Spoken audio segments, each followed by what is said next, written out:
So hello everyone, कैसे हो बच्चा लोग। So once again a very good morning to all the viewers and subscribers, all my dear students. आप लोगों का स्वागत है फिजिक्स डॉट चैनल की न्यू सीरीज में। And today we will understand a very important topic, that is types of collisions, head on collision, oblique collision, coefficient of restriction. So till now we cover a lot of topics.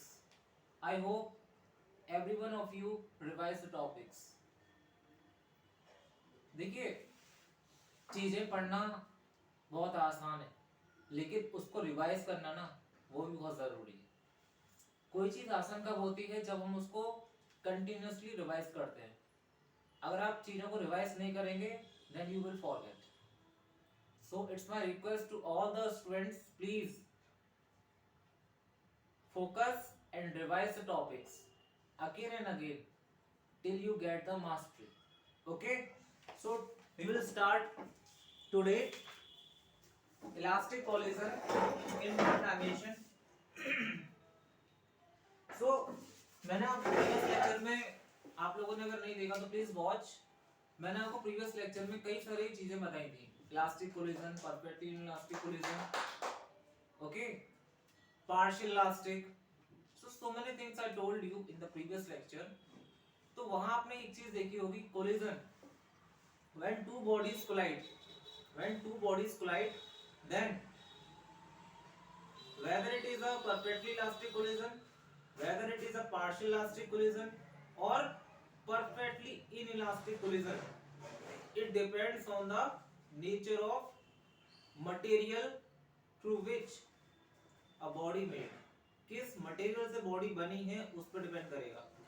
मान लीजिए अगर दो body जो collide हो रही है वो elastic material से बनी है, तो कोलाइड करने के बाद उनका एनर्जी कंजर्व रहेगा, मोमेंटम कंजर्व रहेगा. लेकिन अगर दो बॉडी का मटेरियल परफेक्टली इनइलास्टिक है, then after collision when they collide then it will move as a single entity. ये एक साथ मूव करेंगी.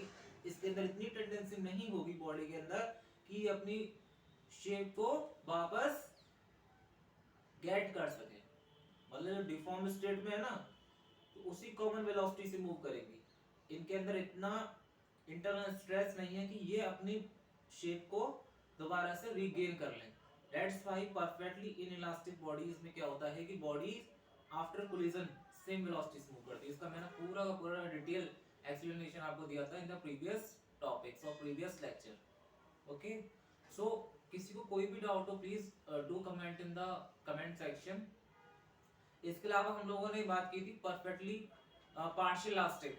तो पार्शियल इलास्टिक बॉडीज क्या होती हैं? जो इलास्टिक और परफेक्टली इनइलास्टिक बॉडी के बीच का जो होगा what is partial elastic. Means after deformation, मतलब उनका डिफॉर्मेशन हो गया. डिफॉर्मेशन के बाद वो अपनी स्टेट में, ओरिजिनल स्टेट में फुली नहीं आ पाती. मतलब 99% अपनी ओरिजिनल स्टेट को रिगेन कर लेती है, लेकिन 1% उनके अंदर डिफॉर्मेशन रह जाती है. Clear? That's why this that is known as partial elastic. जो ना तो फुली इलास्टिक हो ना ही फुली प्लास्टिक हो. यानी we can say that plastic means perfectly inelastic. अब देखिए, परफेक्टली इनइलास्टिक बॉडीज को हम पार्शियल प्लास्टिक भी बोलते हैं. प्लास्टिक बॉडीज क्यों? क्योंकि आप लोगों ने देखा होगा प्लास्टिक क्या होती है. प्लास्टिक को अगर आप एक बार कंप्रेस कर दो तो प्लास्टिक अपनी शेप को रिफॉर्म नहीं कर पाती. देखा होगा आपने, प्लास्टिक को दबा दो तो वो जैसा है वैसे ही बन जाती है. प्लास्टिक बॉडी कह सकते हैं उसको. परफेक्टली इनइलास्टिक को we can say that plastic body also. So we will study a very important topic. So please get well ready. आप लोग रेडी हो जाएं 1 मिनट में. So we will start elastic collision in one dimension. So in elastic collision basically you can understand through, मैंने आपको sphere का example दिया था प्रीवियस टॉपिक में. Now I will tell you simple. I will take two blocks. ये सिर्फ block ही नहीं है, ये सिर्फ ब्लॉक नहीं है. ये क्या है? ये दो बॉडी है M1 M2. and these are moving on the frictionless surface. Okay, let us suppose the velocity of this body before collision is v1 and this is to be v2. And why is it known as one dimension? इसको one dimension क्यों बोलते हैं? क्योंकि यहां देख रहे होंगे आप कि ये बॉडी एक्स में, एक्स प्लेन में, यानी एक्स एक्सिस के अलोंग, ये एक्स एक्सिस है, इसके अलोंग इनमें कोलिजन हो रहा है। उसे हेड ऑन कोलिजन क्यों बोलते हैं? बिकॉज इनके हेड कोलाइड करते हैं। यहाँ क्या है, v1 is greater than v2 ये इनिशियल स्टेट है, यानी v1 की वेलोसिटी v2 से ज्यादा है, इसको ये क्या होगा, इसकी वेलोसिटी ज्यादा है तो इससे कोलाइड करेगा। आफ्टर कोलिजन, ये क्या, बिफोर कोलिजन,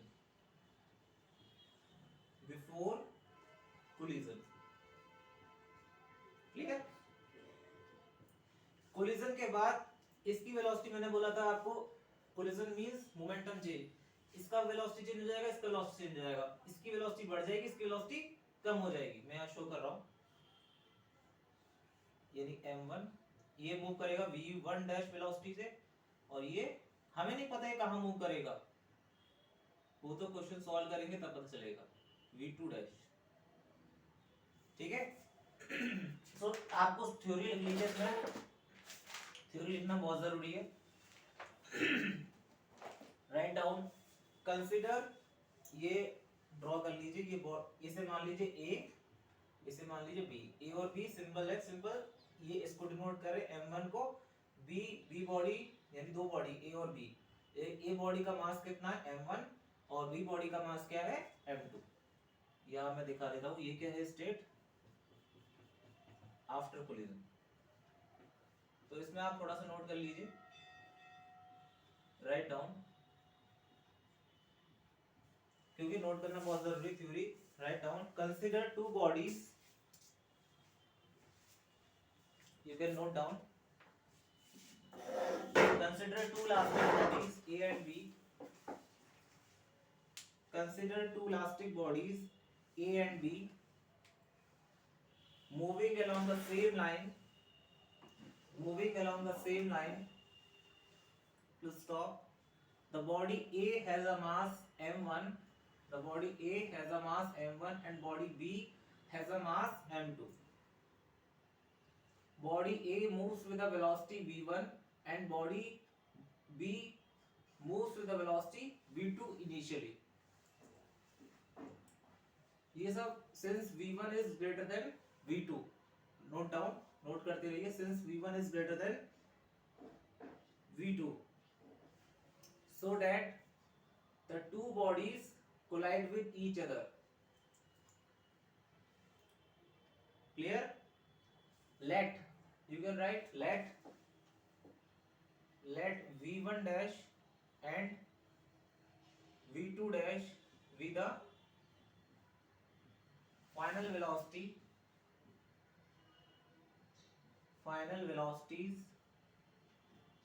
ये क्या है, आफ्टर कोलिजन। मैंने आपको बताया था पिछले लेक्चर में, सब कुछ एक्सप्लेन किया आपको, आफ्टर कोलिजन, ठीक है। यहां तक किसी को कोई दिक्कत बताइए। v1 v2 dash is the velocity after collision। Elastic body, ध्यान रखना, मोमेंटम एनर्जी कंजर्व रहेगा, ठीक है। There is no external force, बाहर से किसी ने कोई फोर्स नहीं लगाया, it is not given, clear, it is moving on a frictionless surface, there is no external force, so always remember momentum and kinetic energy will conserve in the elastic body. मैंने बताया था कि अगर nature of body पता चल जाए तो we can easily tell whether energy और मोमेंटम इज कंजर्व और नॉट। सो ये चीज आपको बताने की नहीं है, ये सब चीजें तो आप खुद नोट कर सकते हो, you can make your own theory, but still I am telling you because ये आपका स्टार्टिंग है। यहां तक नोट हो गया। Now we have to calculate, अब हमको ये निकालना है कि v1 और v2 डैश क्या होगा। हम लोगों ने अभी तक ये बताया था कि आफ्टर कोलिजन, देखिए हमें खुद पता है v2 डैश क्या होगा, v1 डैश से ज्यादा हो जाएगा, इसकी वेलोसिटी बढ़ जाएगी, मैंने आपको एक्सप्लेन किया है प्रीवियस लेक्चर में। सो आप लोग देख लीजिएगा प्रीवियस लेक्चर को, and I will provide you in the description also, clear. So we need to calculate the v1 dash and v2 dash, this is the system after collision, clear. ये जो आपका है आफ्टर कोलिजन है, before collision है, तो we need to first we apply momentum balance. Apply momentum balance.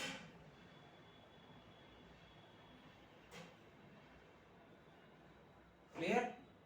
अब देखिए momentum balance लगाना है इनिशियल और फाइनल के बीच में, तो P I is equal to P F. यहां तक क्लियर हुआ? इनिशियल मोमेंटम बताइए क्या है, m1 v1 प्लस m2। आप लोग कह रहे हो कि सर आपने वेक्टर का साइन क्यों नहीं लगाया, तो वेलोसिटी वेक्टर में बेटा ये जो है वन डायमेंशन में बात कर रहे हैं हम। वन डायमेंशन मोशन में आप scalar vector behave as a scalar, समझ आ गया? यहाँ आप इतना समझ लीजिए जैसे आप स्केलर में करते हैं ना, सेम वेक्टर आपकी मर्जी, आप इसे वेक्टर लिए भी सॉल्व कर सकते हैं, सेम वही बात आएगी। क्लियर? बट मैं आपको बहुत इजी वे बता रहा हूँ, बिकॉज हमारा मकसद क्या है, v1 डैश और v2 डैश निकालना। Clear? Now see m1 v1 is equal to m2 v2 is equal to m1 v1 dash plus m2 v2 dash. Equation first, momentum conservation लगा दिया। अब देखिए यहां से कुछ हमारा निकल रहा है v1 minus v1 dash into m1 is equal to v2 dash minus v2, ठीक है, देखो m2। ये मेरी इक्वेशन फर्स्ट है। क्लियर? इसको रफ कर देते हैं, मोमेंटम बैलेंस लग गया। क्लियर? यहां तक कोई दिक्कत किसी को?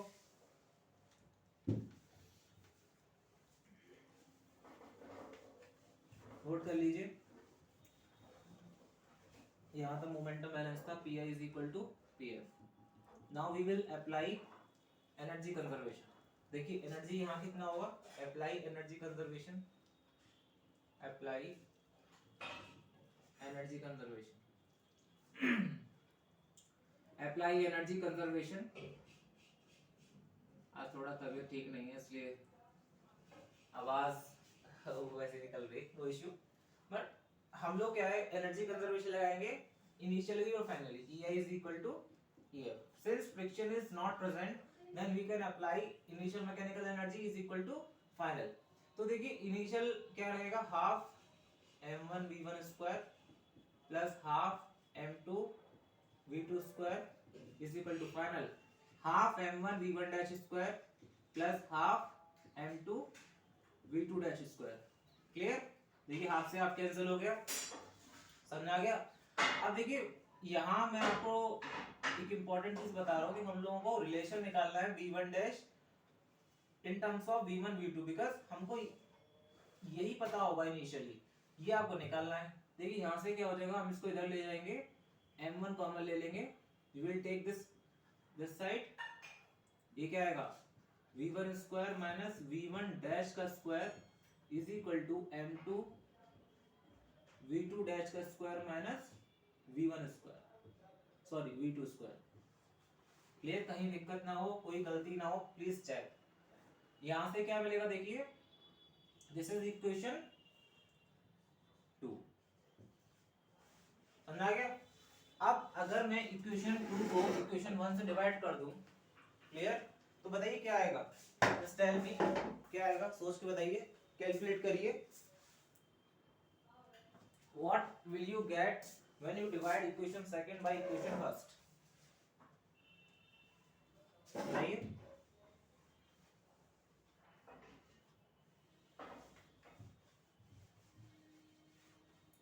देखिए ध्यान से देखिए, अगर मैं इस इक्वेशन को इससे डिवाइड करूंगा तो क्या मिलेगा, इसको ऊपर इक्वेशन सेकंड लिखेंगे यानी v1 स्क्वायर माइनस v2, इसको लिख सकते हैं v1 minus a minus b a plus b, आप लोगों ने आइडेंटिटी पढ़ी है, is equal to m2 v2 dash minus v2 multiply v2 plus v2। ठीक है? यहां तक किसी को दिक्कत कोई? इसको इससे डिवाइड करना, m1 v1 minus v1 dash divide by m2 v2 dash minus v2। ठीक है? जहां तक किसी को कोई दिक्कत, कहीं कोई डाउट? एक बार चेक कर लेते हैं यहाँ कितना है m1 v1 square minus v1 dash clear, m2 v2 dash square minus v2 square clear, यहाँ तक m1 v1 minus v1 dash बिल्कुल सही है, m2 v2 dash minus v2 बिल्कुल सही। अब देखिए v1 माइनस v1 डैश ये कैंसिल आउट हो गया, यहाँ से v2 dash minus v2 dash minus v2 ये भी कैंसिल आउट हो, क्या मिलेगा आपको v1 plus v1 dash is equal to v2 dash plus v2। यहाँ तक क्लियर होगा, बताइए कोई दिक्कत कोई डाउट? ओके तो आप लोग ने देखा we are getting a very very important relation that is v1 minus v2 is equal to v2 dash minus v1 dash. ये बहुत ही इंपॉर्टेंट रिजल्ट है, आप लोग देखिए ध्यान से। v1 माइनस v2 बेसिकली है क्या है, v1 किस वेलोसिटी, v1 मींस क्या है, the velocity of this block A, v2 is the velocity of block B, then v1 minus v2 क्या है, relative velocity, or we can say that it is the relative separation। आप लोग देख रहे हो v1 जितना ज्यादा होगा उतना क्लोज ये इसके पास पहुंचेगा, उतना तेजी से। देखिए ध्यान से, ये मेरा ये v1 है, ये v2 है, v1 बढ़ रहा है और v2 धीमे धीमे बढ़ रहा है। तो देखिए यहाँ सेपरेशन क्या है इनके बीच का, क्या हो रहा है v1 माइनस v2, इसकी वैल्यू क्या है, देखिए ध्यान से, यहाँ क्या है सेपरेशन कम हो रहा है, क्लियर। कोलिजन के बाद इसकी वेलोसिटी बढ़ती है, इसकी वेलोसिटी कम हो जाती है, तो देखिए ये धीमे धीमे चलेगा, ये आगे तेजी से चलेगा, तो सेपरेशन बढ़ रहा है। तो v1 माइनस v2 बेसिकली क्या है, it is the rate at which the separation is decreased, it is the rate of decrement of separation, it is the rate of increment of separation। देख रहे हो ध्यान से, देखो इसको बहुत इमेजिन करने की, बेसिकली ये क्या रिलेटिव वेलोसिटी है, देखो ध्यान से। So you can note down v1 minus v2, v1 minus v2 क्या है आपका, ये जो टर्म है ये क्या है, the rate, you can note down the rate at which separation between the bodies decrease, ठीक है लिख लो, rate at which the separation, the rate at which the separation between the bodies, the rate at which the separation between the bodies decrease, the rate at which the separation decrease between the bodies, decrease between the bodies before collision, ठीक है, ये before collision, कितना note कर लिया, clear. आगे लिखिए v आप note करिए तो आप लिख लेंगे v2 minus v1 dash is the rate of increase of separation, इसको नोट कर लीजिए, ये क्या है basically rate of increase of separation, rate of increase of separation after collision, rate of increase of separation after collision, clear। यहां तक clear हुआ, कोई दिक्कत कोई डाउट बताइए, कोई डाउट? आप देख भी सकते हैं, it is the rate of increase of separation, v2 बढ़ रहा है, v1 की वेलोसिटी कम है, तो सेपरेशन क्या है, बढ़ रहा है, अभी इतना है सेपरेशन, कुछ टाइम इतना हो जाएगा, कुछ टाइम इतना हो जाएगा, तो आफ्टर कोलिजन सेपरेशन बढ़ रहा है, बिफोर कोलिजन देखिए इसकी वेलोसिटी कम है, इसका वेलोसिटी ज्यादा है, तो पीछे वाला क्या तेजी से आ रहा है, तो सेपरेशन क्या हो रहा है, इनके बीच का कम हो रहा है, it means v1 minus v2 is decreasing and v2 dash minus v1 is increasing, clear. यहां तक कोई डाउट, किसी को भी कैसा भी डाउट हो please ask me. Then after that we will calculate the v1 dash and v2 dash, just see here,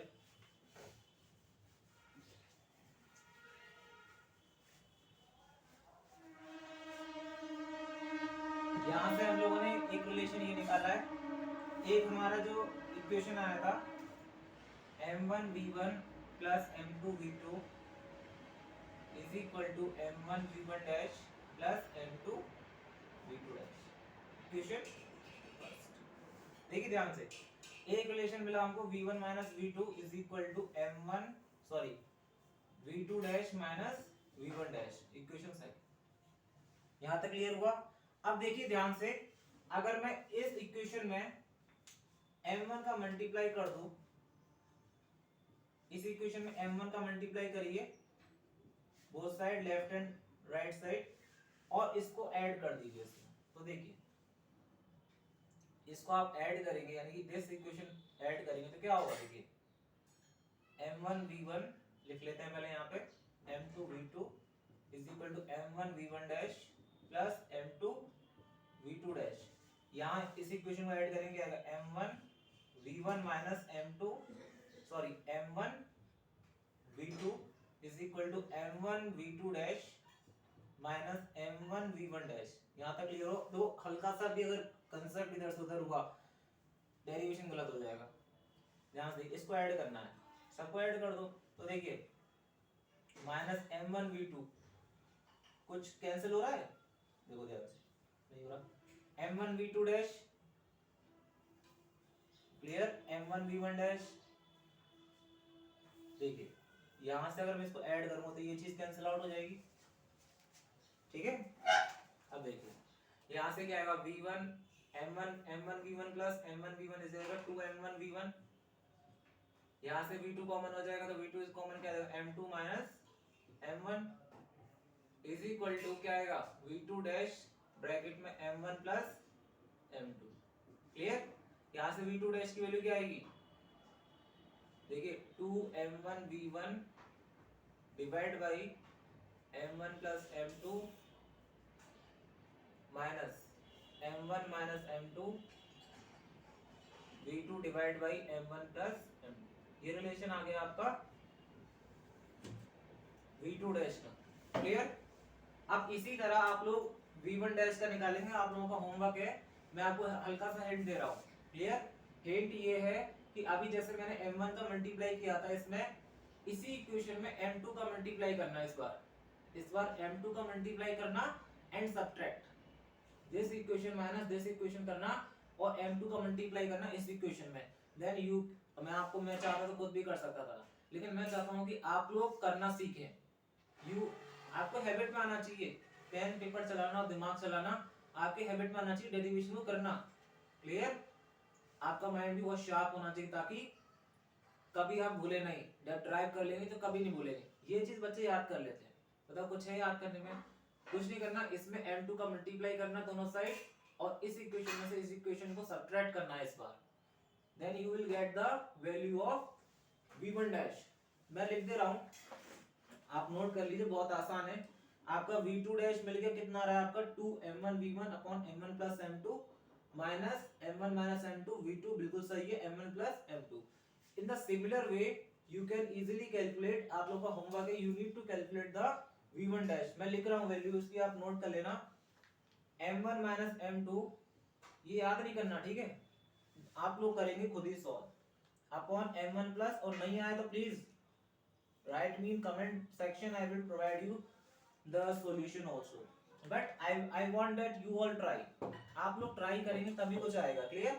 2m2 divide by m1 plus m2।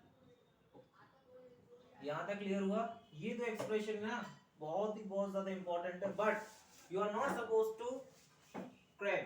आपको याद नहीं करना, ठीक है, आपको समझना है। यहां तक किसी को कोई दिक्कत? Now we will understand two special cases that is very important। यहाँ तक अगर नोट हो गया तो ओके, just see here। देखिए ये सब तो आप लोगों ने कर लिया। अब देखिए इसी रिलेशन से हम लोग दो स्पेशल केस पढ़ेंगे, वो आप तो कई सारे बना सकते हो, doesn't matter. So first special case you can write special cases, special cases. Clear?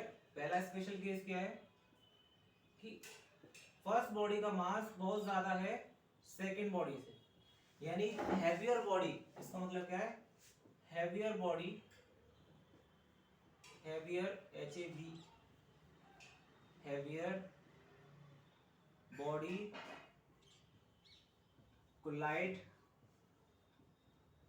With lighter body, इसका मीन्स ये है। तो देखिए अगर ऐसा है तो हमारा ये पूछता है क्वेश्चन में, आईआईटी में कई बार पूछा है कि फाइनल वेलोसिटी क्या होगी लाइटर बॉडी की, फाइनल वेलोसिटी क्या होगी हेवियर बॉडी की। सो प्लीज सी, देखिए यहां से देखिए मैं v1 डैश का एक्सप्रेशन लिखता हूं, m1 minus m2 divide by m1 plus m2 v1 plus 2m2 divide by m1 plus m2 v2। अब देखिए ध्यान से, अगर इसका मास बहुत ज्यादा है, क्लियर, तो ये जो क्वांटिटी है इसकी वैल्यू क्या होगी, देखो अगर मैं यहां से m1 कॉमन ले लूं तो क्या आएगा, m1 कॉमन ले लूं तो क्या आएगा, सॉरी m2 कॉमन लीजिए, m2 कॉमन ले लेंगे क्या आएगा 1 प्लस, सॉरी ये आएगा m1 upon m2 minus 1 divide by, यहां से m2 कॉमन ले लेंगे तो क्या आएगा m1 अपॉन m2 प्लस 1, ठीक है। अब देखिए ध्यान से, प्लस ये v1 तो चल ही रहा है, प्लस m2, ये क्वांटिटी बहुत ज्यादा है, m1 is much much greater than m2, m2 बहुत कम है, m2 की वैल्यू क्या है 0.0000001 kg और m1 क्या है 1 लाख kg, बहुत ज्यादा है m1, तो इसको जोड़ेंगे तो m2 में तो और ज्यादा हो जाएगा, और हम डिवाइड कर रहे हैं, तो डिवाइड करोगे तो इसकी वैल्यू टेंडिंग टू 0 आएगी, क्या आएगी टेंड्स टू 0, बहुत कम आएगी, क्योंकि ऊपर क्या है m2 की वैल्यू कम है, यानी कि वी कैन नेगलेक्ट दिस। अब आप देखेंगे, देखिए m2 बहुत ज्यादा m1 से, यानी ये टेंड्स टू 0 हो जाएगा, ये भी 0 हो जाएगा, तो यहां से देखिए v1 dash is approximately equal to किसके इक्वल आएगा, व्हाट, बताइए क्या आएगा, v1 डैश बताइए, v1 अप्रोक्सीमेट, कहीं किसी को दिक्कत कोई बताइए, this is approximately equal to v1। और अगर आप लोग निकालेंगे v2 डैश क्या होगा, यहां से देखिए m1 प्लस m2 क्या है, ज्यादा है लेकिन ऊपर भी m1 है, तो v2 डैश के केस में इस बार क्या होगा, हम लोग we will not neglect, because numerator में क्या आ रहा है आपका m1 आ रहा है, तो यहां पर क्या होगा, देखिए since m1 is much much less than m2 so we can neglect m1, इसको देखिए इसकी वैल्यू क्या होगी, ध्यान से देखिए 2m1 v1, ये बहुत ज्यादा है तो we can neglect, इसको कॉमन ले लेंगे, यहां से m1 को क्या आएगा 1 plus m2 divide by m1, बताइए v2 डैश हम लोगों ने सही निकाला था, हाँ v2 डैश क्या था 2m1 v1 divide by m1 plus m2, बिल्कुल सही है। अब मुझे बताइए v2 डैश की वैल्यू, v2 डैश जो निकलेगा आपका, इसकी वैल्यू क्या होगी, सिंस m1 की वैल्यू क्या है बहुत कम है, m1 कम है, यहाँ क्या आएगा m2, इसकी वैल्यू क्या आएगी अप्रोक्सीमेटली इक्वल टू 2v1।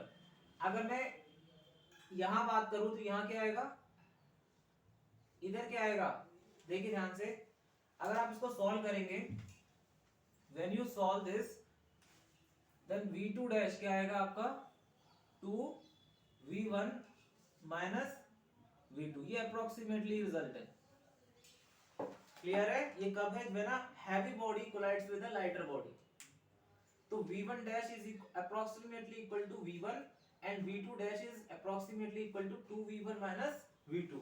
अब जरा सोचिए, जैसे हम लोगों ने एक्सप्रेशन निकाला था v2 डैश, क्या निकाला 2m1 v1 upon m1 plus m2 minus m1 minus m2 divide by m1 plus m2 v2, देखिए इसकी वैल्यू मैंने आपको बताई थी 1 है, देखिए ध्यान से, ये क्या है ज्यादा है, m1 ज्यादा है m2 से, तो ये वैल्यू बहुत ज्यादा हो गई, यहां से क्या निकलेगा m1 निकलेगा बाहर, m1 माइनस m2, यहाँ m1 ज्यादा है तो यहां से बाहर क्या निकलेगा m1, तो इसकी वैल्यू तो क्या होगी 1, क्यों होगी 1, देखिए m1 minus m2 divide by m1 plus m2, देखिए ये बहुत ज्यादा क्वांटिटी है, बहुत कम है, तो इसमें इसको माइनस करेंगे तो क्या मिलेगा m1 नीचे ये बहुत ज्यादा ही कम है तो यहाँ क्या मिलेगा m1 कट जाएगा तो क्या मिलेगा अप्रोक्सीमेटली इक्वल टू 1। अरे इसकी वैल्यू 1 हो गई, m1 की वैल्यू बहुत ज्यादा है, m1 की वैल्यू बहुत ज्यादा देखो तो क्या होगा यहाँ से भी नीचे में m1 मिलेगा, यहाँ से हमें m1 मिलेगा डिनोमिनेटर में, ऊपर m1 है। क्लियर, ये कैंसिल आउट हो गया तो क्या मिलेगा 2v1, इसकी वैल्यू 1 हो गई तो -v2। यहाँ तक क्लियर हुआ आपको। अब मुझे एक चीज बताइए, when heavier body collides with a lighter body then in that condition, आप लोगों ने एक चीज देखा कि heavier velocity की velocity में इसकी फाइनल वेलोसिटी वही रही जो इसकी इनिशियल वेलोसिटी थी, यानी कि कोई ये heavier body है, ये lighter body है। क्लियर, इनिशियली ये v1 वेलोसिटी से मूव कर रहा है, या v2 वेलोसिटी से मूव कर रहा है। जब ये कोलाइड करेगा इसको तो देखिए आज भी हेवियर बॉडी की वेलोसिटी क्या रहेगी, क्या रहेगी v1, लेकिन इस जो लाइटर बॉडी की उसकी वेलोसिटी क्या हो जाएगी, एक्सप्रेशन देखिए 2v1 v2। अगर मैं ये मान के चलता हूं कि ये बॉडी सेकंड बॉडी जो है बॉडी भी रेस्ट पर है। क्लियर, अगर ये बॉडी रेस्ट पर है और ट्रक मान लीजिए कार है ट्रक है, क्लियर, ट्रक कार को रेस्ट पे कंडीशन पे, ध्यान रखना कार क्या है खड़ी हुई है और ट्रक आके टक्कर मारता है इसमें, तो ट्रक टक्कर मारने के बाद आफ्टर कोलिजन इसकी वेलोसिटी v1 रहेगी और इसकी वेलोसिटी क्या हो जाएगी, कार ट्रक की दुगनी वेलोसिटी से क्या होगा, double the velocity of truck it will move. देख सकते हैं, देखिए v1 तो देखिए वही रहेगा, v1 dash is approximately equal to v1 का मतलब क्या है कि हेवियर बॉडी की वेलोसिटी में कोई चेंज नहीं आएगा आफ्टर कोलिजन, उसकी मोमेंटम में कोई चेंज नहीं आया। लेकिन अगर मान लीजिए हमारी सेकंड बॉडी इनिशियली रेस्ट पर है, v2 0 है मान लीजिए, तो उसकी फाइनल वेलोसिटी क्या होगी 2v1, यानी ट्रक की जो वेलोसिटी होगी उसकी डबल वेलोसिटी से क्या होगा, ये फ्लाई कर जाएगा बहुत तेजी से। यानी मान लीजिए अगर कोई ट्रक 50 मीटर पर सेकंड से किसी खड़ी हुई कार को टक्कर मारता है, क्लियर, तो वो जो कार है वो क्या होगा, double the velocity of truck, यानी कि 100 मीटर पर सेकंड से ऐसी गोली की रफ्तार से भागेगी। समझ आ गया? सो यहां तक आप लोगों को क्लियर है। We will continue this lecture in the next lecture. We will see how to calculate and we will see another special case. अभी हम लोगों ने पहला स्पेशल केस पढ़ा जब heavier body collides with the lighter body. In the second case we will understand when lighter body collides with the heavier one which is at rest. आप लोगों का होमवर्क है, अगर आप ट्राई करना चाहते हैं यू कैन इजीली ट्राई। आपको बताना है कि v1 डैश और v2 डैश क्या होगा। क्लियर, यहाँ तक कोई अभी तक किसी को doubt? So thank you all for such precious time and you are here.